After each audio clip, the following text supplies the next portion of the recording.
up and sit down. Hi guys, welcome to Big Mech's Workshop and Paint Studio. I'm Dodge, and this week we are painting the Tech Priest Enginseer from the AdMech collection. This was requested to us by Patron. We've already primed the model, and just here I'm showing you the pegs and the undercuts because this model is really easy to do in a sub-assembly. And our patron Tom requested that we paint this in blue for a change. So as a base we're going to use Games Workshop's KANTOR blue, and we're going to do a few very thin layers on that cloak and slowly build that up. Once we've got that done, I'm going to continue blocking in colours. I'm going to use Games Workshop's XV88 for the underneath of the cloak. One, because it's a base, and secondly, going from black to a lighter colour is very difficult unless you use a brown tone in between it. After that, we're going to use Games Workshop's ALTDOLF Guard blue and glaze all the raised areas. And when glazing the raised areas, you glaze the raised areas and then start working further and further back into the shadows. This helps that transition progress from the dark to the light a lot easier, and the cloak is probably the bit that's going to take the longest on this model, as there was a lot of glazing to be done. Next we're going to use Games Workshop's ALAITOC blue. I do hope these transitions are showing up nicely on camera for you. I usually use a wet palette. I am using a wet palette in fact for this video, so I recommend those when doing cloaks. Now, I've not painted in a while and I'm not that good at blues. I'm trying to blend these two together some more, so I'm going to use Dragonoff Nightshade by Games Workshop, really watered down, and I'm going to give that 2 or 3 extremely thin coats. It's just to help pull those brush marks and the shades together a little bit and make it look a little bit more free flowing. After that, we're going to go back with the Games Workshop's ALAITOC blue. And you should be able to see the transitions building up now. I did spend quite a lot of time on the cloak for this. It was a model that gave me a chance to restart my glazing and get a little bit better at it again, as those that watch the channel regularly know I've not been painting very much recently. Now we're using Games Workshop's TECLIS blue.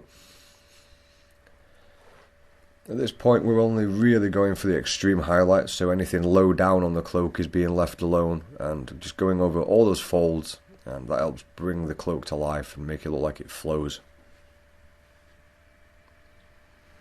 Now, to do some of the patterning on the cloak, all I'm going to use is, again, Games Workshop's XV88.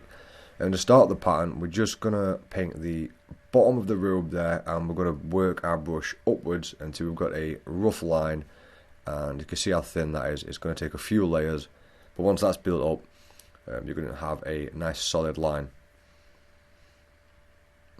And to put the little squares on here, all we needed to do really was start from the inside and work outwards. So those, you can see the first squares I've started putting on. Then you start in the middle of the next square, and that way you can straighten it out. So you'd start with the middle and then you paint to the corners. Now this bit of footage is a little bit long, but I just wanted to show you the technique I was using here to get these relatively even all the way around. So I'd start in the middle there, and then I'd start working to the corners of those little square shapes, and that just gives you some wiggle room in case you make some mistakes. And hopefully you can see that coming along there from the centre of the square to the outside, and then do the other side the same. Next I'm going to start bringing the colour of that up with KARAK Stone by Games Workshop. You don't have to go right to the edge at this point, because what we'll do is we'll go to a much smaller brush later on and we'll sharpen up all those edges so the pattern's got a nice sharp square look to it. And for the face, I decided I'd use Games Workshop's DAEMONETTE Hide, and as you can imagine this is quite difficult to get on camera as his face is tucked under that hood, so I won't take too long painting this for you. I'll try and get some of the bits of footage in so you can see the colour transition. It is such a small workspace that I didn't do too many different colour transitions. It was easy to just jump from a dark colour to a light colour. And what I mean by that is the next colour I'm going to use is CADIAN FLESHTONE, which is absolutely nowhere near Daemonette Hide, but it's very thin, and I'm just going to keep building it up on those facial features. Anything that's raised, and that way the Daemonette Hide will sit in the shade, and then we'll put a wash on. It should tone it all together.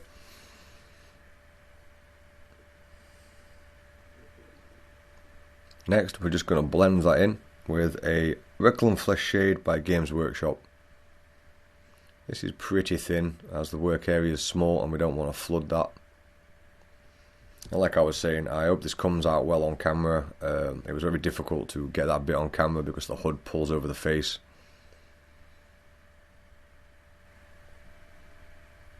Next, we're going to start working on the armour, so we're going to use scale 75 black metal and mix that with Model Air metallic steel. I do recommend, if you've only got Games Workshop metallics in your collection, do go and try some of the scale 75 and the Model Air metallic stuff. It's a lot less clumpy, the pigment's much smaller, so smoothing stuff out and getting a smooth coat is a lot easier. After that, I'm going to use scale 75's Thrash metal, and I'm going to paint that down into the recesses, so the last colour will be almost our highlight, and this is just going to make things look a little bit more stained, a little bit more weathered, and it's also going to add a colour transition in there, as the Thrash metal is more of a yellowy metal. And when we put washes on, the washes are really going to bring out the Thrash metal colour. And for the wash, we're going to use Games Workshop's SERAPHIN Sepia. Now, I watered this down, and I think I ended up doing 2 to 3 coats of this. But you can see that's really staining, but because of the colour of the SERAPHIN Sepia, it's bringing out the yellows as well and the Thrash metal, and making the transition on those metallic parts work a little bit better. The only problem I had with this model really is the amount of metallic works to do, and then remembering which metallic colour I'm going to use on what, and then what I'm going to highlight that with. So there's a lot of metallic colours being used in this video, as you can imagine.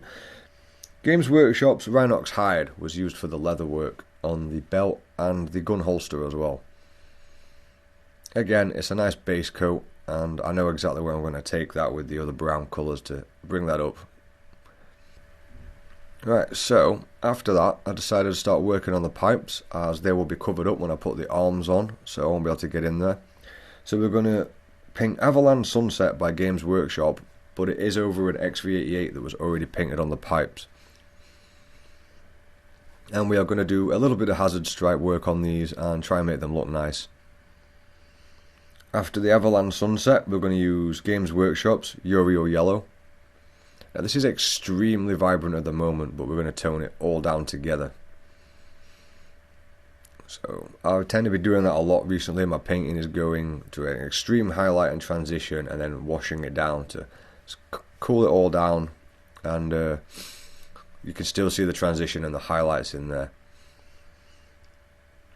Next, I'm going to use CALIBAN green, as I thought I may as well pick out those other pipes that are next to those, and we're going to be doing those in sort of a green colour. Just trying to pick colours that either complement or clash with the blues, as there's a lot of blue on this model at the moment, and we need some more colours to catch the eye, as otherwise it's just a very cold model and it's a bit plain. And now we're going to use Games Workshop's REKLAND Flesh Shade, watered down, and we're going to put that over the yellow of the pipes in a couple of thin layers, and that's going to help tone it a little bit more warm, a little bit more orange, and help blend those transitions that are on the pipes as well. Next, I'm going to go back in, and I'm going to use Flash GITZ Yellow by Games Workshop as another highlight, just bringing up some more detail there. As you can see, the yellow is a lot more rich now and not so vibrant, so the Flash GITZ Yellow is going to be used as, I think, the final highlight for those yellows. I did switch the backpack to see if I could show you this a little bit easier, and we're going to be using Scale 75's Flat Black, and we're using that because one, it's a very thin black, and secondly, it just gives me a little bit more control for doing these hazard stripes. It's not a detailed tutorial on doing hazard stripes. It's just same steps as we did the cloak. Start in the middle of your line and then work your way through. After that, I'm going to add model colour dark sea green into the flat black, and this is sort of it's a grey green. I'm just going to highlight the tops of those pipes on the hazard patterns. After that, I'm going to use Scale 75's Moonray Flesh, and I'm going to put a very thin line across the top of the whole pipe now. And what that's going to do is that's going to make it look like lights reflecting across the top of it. It's very difficult to do, that's why I'm using such a small brush. I think it's a Winsor & Newton 000. Next, we're going to go back to the green pipes, and we're going to use Games Workshop's Warpstone Glow, which is quite a jump from the last one, but if you do it in lots of layers, you can easily bring that up. Now, for the skull, for the skull on the backpack, which is very hard to get in focus, by the way, I start with Games Workshop's MORNFANG Brown. And that's just to give it a nice even coat there and a good base, and give me something to work with. Next, it's going to be Games Workshop's ZANDRI Dust. We're going to glaze most of that skull up, just leaving tiny traces of MORNFANG Brown in the recesses. Then, for a change, I'm just going to slap a full Agrax Earthshade wash on there. This isn't as watered down as I usually make it, as I was trying to get through this model quite quickly, but the result was pretty good. Next, I'm going to use model colour Dark Sea Green, which we did use before for mixing, and we're going to use that to highlight a lot of these pipes. All the pipes with the little folds and rivets in them, it was just easiest to do them in Dark Sea Green and then add a wash and then bring them back up, and then when you do the oil wash at the end, it'll fill in all those gaps, making them look very three-dimensional. Next, we're going to use Games Workshop's Balthasar Gold to start bringing out different parts of the backpack. This is extremely thin, and it probably could use mixing a lot more, so I do come back to this later on to brighten it back up. You can use any metallic you want to separate these colours. I recommend using silvers and then some brass or coppers, just to, break up the model, as there's tons of metallics on there. Next, it's Games Workshop's Screamer Pink, and we're going to use that on the handles for the axe, as they've got some nice fabric detailing to them, and also that red will bring the model to life a little bit more. Next, we're going to use Games Workshop's WAZDAKKA Red, and we're going to try and pick out all those little raised areas on the axe, sorry. This is very time consuming. You could try an overbrush technique if you wanted to. There's a chance you could fill in those gaps, but I prefer to do it this way. It's good practice. Next, we're going to use Games Workshop's CARRBURG Crimson mixed with Games Workshop's Drusy Violet, and we're going to use that as a wash. That's going to blend those two colours together and just enrich those colours. And once that's dry, we're going to use Games Workshop's MEPHISTON Red, as it's a little bit brighter. And we're just going to do the little lumps at the top of the hammer at this point, so we should be getting a nice light effect from the bottom of the hammer to the top where the reds transition. And once that's on, I'm going to thin down, it's the same wash as before, the CARRBURG Crimson and Drusy Violet, and I'm just going to be a bit more careful applying that now. Just applying it to mainly the underneath of the handle.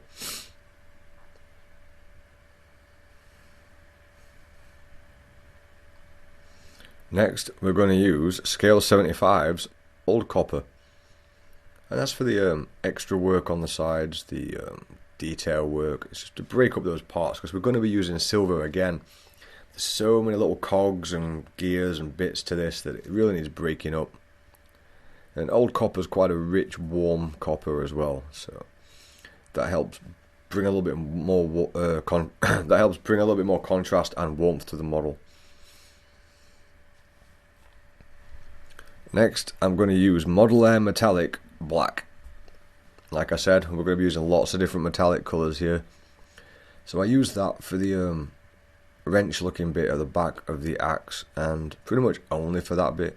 I do pick out a few other parts with it here and there off camera. But yeah, the Model Air Metallic range is a really good range to have in your collection. Next, I'm using Model Air Metallic Steel. And that's very bright compared to the black, and I'm going to use that for the blade. It also gets used as an edge highlight for a lot of the metallics, just because it's such a bright and smooth colour. And the smoother your metallic paints are, the easier they are to work with, and the better result you're just going to get. Next, this is Model Colours German Grey, which instead of using black, I thought, yeah, that would be nice. I don't want to leave this plain black, so we'll do a German grey. Also, on the bit where the skull is there, I'm going to paint that in German grey as well. So there is no black on this model, it's all German grey. After the German grey, I'm going to use Games Workshop's Null Oil. It's going to add some shape to that, as the Null Oil sits in all the recesses. It's also going on the metallic parts as well there, as they haven't had anything done with them. And certain parts of this model don't really need that level of detail. They can be done with a few washes and edge highlights. After that, I'm going back to my skull, seeing as the axe is drying, and I'm going to use Games Workshop's ZANDRI Dust again. Start painting from the shadows of the skull to the top areas and trying to get a nice smooth transition. It's always a case of just just covering less and less of the area as you highlight, and trying to keep your paint as thin as possible so you get a good transition. And for the eye, I really didn't do much, as they're hard to do on camera. I basically just used Evil Sunz Scarlet, and because of the undertone of ZANDRI Dust on that eyeball there, it came out very bright. And then I think for all the eyes and lenses, that's all I did. And I added a little bit of Games Workshop's Fire Dragon Bright onto the very centre of that to add a little lighting effect. Next, we are using USHABTI Bone by Games Workshop. Sorry, almost lost my place there. These would be the highlights that Games Workshop would recommend for Bone. And to be honest, it works really well. There's a lot of different combinations you can do for bone, but this one seemed to work really well for this particular model. Now we're going to be using Scale 75 Lilith Yellow, and we're going to use that to just cover the entirety of that light for the left eye of the skull, because I didn't want to do too much work on it. And of course I put it over a MORNFANG brown base just so I can get a bit more coverage. You know, the reason we put that Lilith Yellow on is so we can just use Games Workshop's Lamentis Yellow. So that's an extremely bright yellow, and because it's got such a light base, it's even more vibrant. And that's pretty much that bit of the eye done, except when we paint over it later on and do the bars across the middle, and we're just going to use a different colour for that, some metallic colours. Next, I'm going to use Model Air Copper, and this is to highlight all the Balthasar gold bits that we did before. It's a very easy transition as the colours are similar. Next, it's going to be Dryad Bark by Games Workshop mixed with Gawthor Brown, and we're going to use these to start highlighting the leather work. It's a combination I tend to use quite a lot when doing leather. It does give a nice effect. After that, we're just going to use Games Workshop's Gawthor Brown on its own, just covering less and less of the area and helping bring that model to life there, bringing that patch, bringing the leather effect on that up, making it look much more 3D. Even if you just did the edges with this Gothor brown, it would still bring those out quite a lot. Next, I'm going to use Games Workshop's Seraphim Sepia and wash all those copper parts that we did, as at the moment I don't think they've had any washers, unlike the other metallic parts that have all had several. You could always use Agrax Earthshade if you want something a little bit more dirty looking. Next up, we're going to use Games Workshop's REKLAND Flesh Shade, and we're going to put that all over the leather work. The reason for that is the Gothor brown mix is quite a pale colour, and it's going to help put a little bit of a layered colour over the top of that, and really pull all those, saturate all those colours a little bit more. Obviously we've done a wash on these metallic parts, and we're going back to the Model Air copper just to bring up the highlights a little bit more. We are getting to the end of this video already. I'm trying to keep this one as short as I possibly can. Next up, Games Workshop's Gothor brown, and that's just I think it's just a final edge highlight on the leather work. At this point it's really coming together, you could tell it's nearly finished. Next we're going to use Games Workshop's Moot Green just to add a little bit more life to those pipes.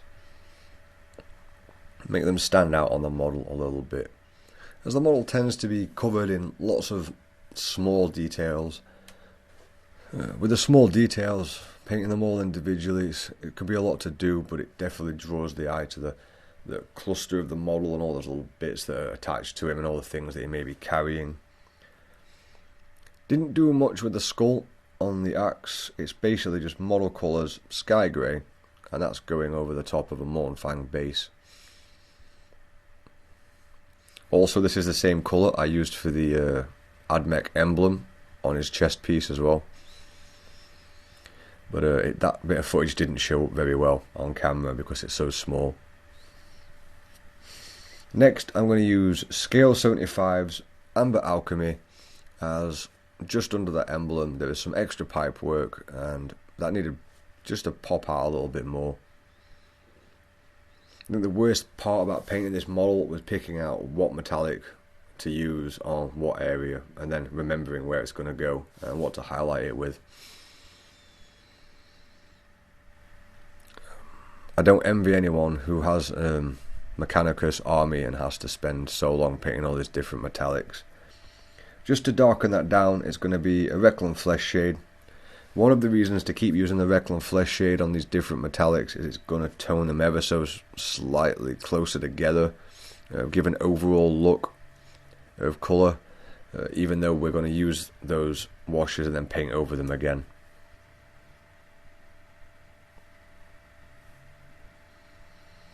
Then we're going to use Scale 75's Moonstone Alchemy and just touch them up a little bit right in the centres of each of those pipes.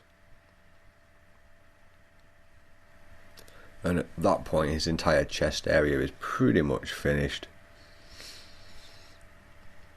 And now we're going to use Scale 75's Moonray Flesh, as we've not done much with the patterns, and you can see I've switched to the Winsor Newton 000, and this is the step I was saying where we're going to just neaten up those squares on the cloak ever so slightly.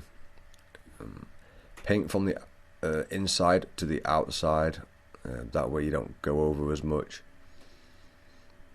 You can always fall short with your brush strokes, just a little less every time, just to be sure you're far enough away from the edge. Bit of practice and you'll have that down. It's not that difficult really. Next, I just wanted to make this one chain and this part on the end of it look a little bit different, so a few more metallics got thrown in. We're using Games Workshop's Lead Belcher for the chain, as we've not used it anywhere else.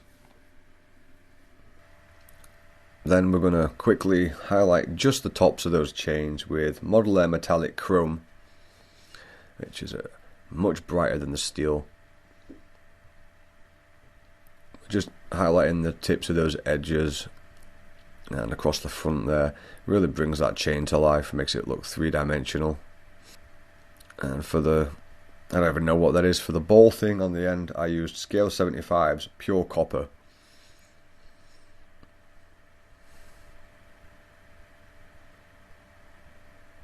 Then I just add scale 75's amber alchemy into the pure copper as the top highlight for it.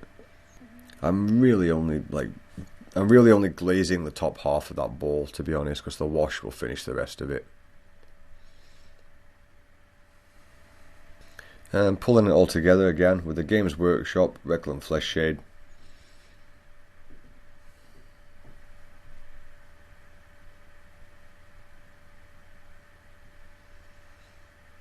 And after that, just the edges were done with the black metal parts and the dark parts with Games Workshop's Dawnstone. Most of the metallic parts, if it needed an edge doing, all it had done was a Model Air metallic steel. And at that point I just finished off the camera, faffing around, finding little bits here and there. Alright, and that is him finished. The pin wash really helped bring out a lot of the details on him. As you can see, he's just temporarily stuck on this base, as we'll be basing it and sending it to Tom very soon, so Tom should be happy with that. Big thank you not just to Tom but to the rest of our patrons. As you can see in the top corner, these are our top paying patrons. You guys help keep the lights on and keep us running. If you want to join them, links are in the description, as well as our affiliate link for Element Games and a bunch of other stuff. So I hope you like that. Don't forget to hit subscribe. If you've got anything to say about the model or any ideas, hit us up in the comments. Don't forget to like and share and all that good stuff. And I am now working on the Typhonaut project again, so I will catch you in that video. Want to help support the channel and get cheap models and hobby supplies? Click the Element Games affiliate link in the description for 15 to 25% off. Use the promo code BIG223 on checkout to earn crystals, as crystals equal cash in your Element Games account that can be spent on your next purchase, so everybody wins. Thanks for watching, guys, and we'll see you later.